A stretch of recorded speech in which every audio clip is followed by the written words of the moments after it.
സോമനാഥ് സൂര്യവംശിയെ ജയിലറയിൽ മരിച്ച നിലയിൽ കണ്ടെത്തുകയായിരുന്നു. അയാളെ ജയിലിൽ കൊണ്ടുവന്നത് പരീക്ഷ തുടങ്ങുന്നതിന് 2 ദിവസങ്ങൾക്ക് മുൻപ് മാത്രം. സോമനാഥിനെ പോലീസ് മൃഗീയമായി വേട്ടയാടി. അതിന്റെ ആഘാതത്തിലായിരുന്നു മരണം.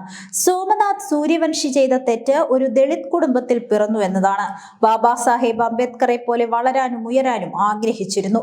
1% ആ സ്വപ്നങ്ങൾ സാക്ഷാത്കരിക്കാനാകുമെന്ന് പ്രത്യാശിച്ചിരുന്നു.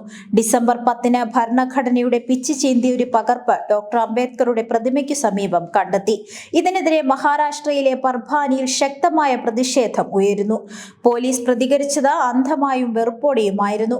അനേകർക്കൊപ്പം സോമനാഥ് സൂര്യവംശിയും പോലീസ് ചെയ്തികളുടെ ഇരയായി. സോമനാഥ് പ്രതിഷേധങ്ങളുടെ നേതാവായിരുന്നില്ല. പുസ്തകങ്ങളിൽ കേന്ദ്രീകരിച്ചിരുന്ന വിജ്ഞാന കുതുകിയായ ഒരു യുവാവ്. അയാൾ അഭിമാനത്തോടെ ജീവിക്കാൻ ആഗ്രഹിക്കുകയും പരിശ്രമിക്കുകയും ചെയ്തു. പർഭാനി സംഘർഷഭരിതമാണ്. ദളിതർ കൂട്ടമായി ജീവിക്കുന്ന ഇടങ്ങളിലെല്ലാം പോലീസ് ഭരണകൂട നടപടികൾ ക്രൂരമാണ്. ബാബാ സാഹേബിന്റെ ചുവടുകൾക്കൊപ്പം നടക്കാൻ ആഗ്രഹിക്കുകയും ധൈര്യപ്പെടുകയും ചെയ്തതാണ് അവരുടെ തെറ്റ്. പർഭാനിയിൽ മാത്രമല്ല, പാർലമെന്റിൽ പോലും ദളിത് വിരുദ്ധത കത്തുകയാണ്. ഡോക്ടർ അംബേദ്കർക്കെതിരെയും അദ്ദേഹത്തിന്റെ ആശയങ്ങൾക്കെതിരെയുമുള്ള ദേഷ്യവും വിരോധവും സജീവമാണ്. അമിത്ഷാ അംബേദ്കറെ അധിക്ഷേപിച്ചത് പ്രത്യക്ഷ ഉദാഹരണമാണ്. ചരിത്രം ആവർത്തിക്കുമോ? ഈ ചിന്തയാണ് എന്നിൽ ഉത്കണ്ഠ നിറയ്ക്കുന്നത്. ഇന്ത്യക്കാർ രാജ്യത്തെ അവരുടെ വിശ്വാസത്തിന് മുകളിൽ സ്ഥാപിക്കുമോ, അതോ അവർ മതത്തെ രാജ്യത്തിന് മുകളിൽ സ്ഥാപിക്കുമോ? എനിക്കറിയില്ല. പക്ഷേ പാർട്ടികൾ വിശ്വാസത്തെ രാജ്യത്തിന് മുകളിൽ പ്രതിഷ്ഠിച്ചാൽ നമ്മുടെ സ്വാതന്ത്ര്യം രണ്ടാമതും അപകടത്തിലാകുമെന്നും ഒരുപക്ഷെ എന്നേക്കുമായി നഷ്ടപ്പെടുമെന്നും ഉറപ്പാണ്. ഈ സംഭവ വികാസത്തിനെതിരെ നാം എല്ലാവരും ഉറച്ചു നിൽക്കണം. നമ്മുടെ സ്വാതന്ത്ര്യത്തെ നമ്മുടെ അവസാനത്തുള്ളി രക്തം കൊണ്ട് സംരക്ഷിക്കാൻ നാം ദൃഢനിശ്ചയം ചെയ്യണം. അംബേദ്കർ ഭരണഘടനാ അസംബ്ലിയിൽ ആശങ്കപ്പെടുന്നുണ്ട്. ഇന്ന് രാജ്യം അഭിപ്രായ സ്വാതന്ത്ര്യത്തിലടക്കം കടുത്ത ഭീഷണി നേരിടുന്നു. ഒരു മതേതര രാജ്യത്തിനുള്ളിൽ അതിന്റെ അടിത്തറ തകർക്കാൻ ഹിന്ദുരാഷ്ട്രം അവസരം പാർത്തിരിക്കുന്നു.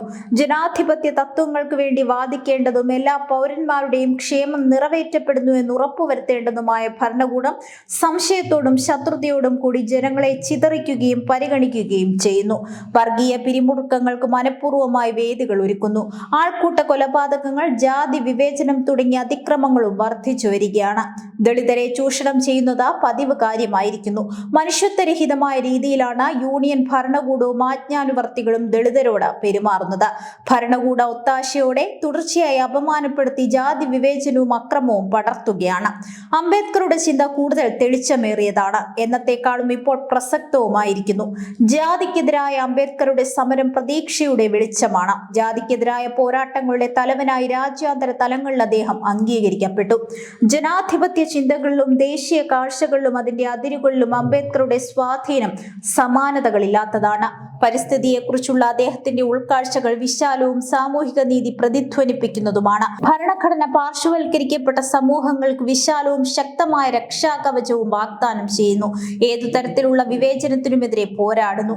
എല്ലാത്തരം വ്യക്തിത്വങ്ങളെയും ഉൾക്കൊള്ളുകയും പ്രതികൂല സാഹചര്യങ്ങൾക്കെതിരെ പോരാടുവാൻ പ്രചോദിപ്പിക്കുകയും ചെയ്യുന്നു.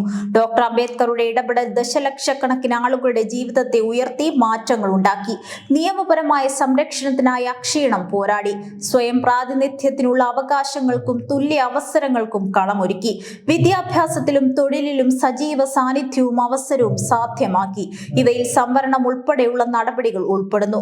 പാർശ്വവൽക്കരിക്കപ്പെട്ടവർക്ക് നിർണായക ജീവിത വഴികൾ തുറക്കാൻ ഇതിടയാക്കി. ഇതിലേറ്റവും പ്രധാനമായി വ്യക്തിയുടെ ആത്മാഭിമാനം ഉൾക്കൊള്ളുന്നു.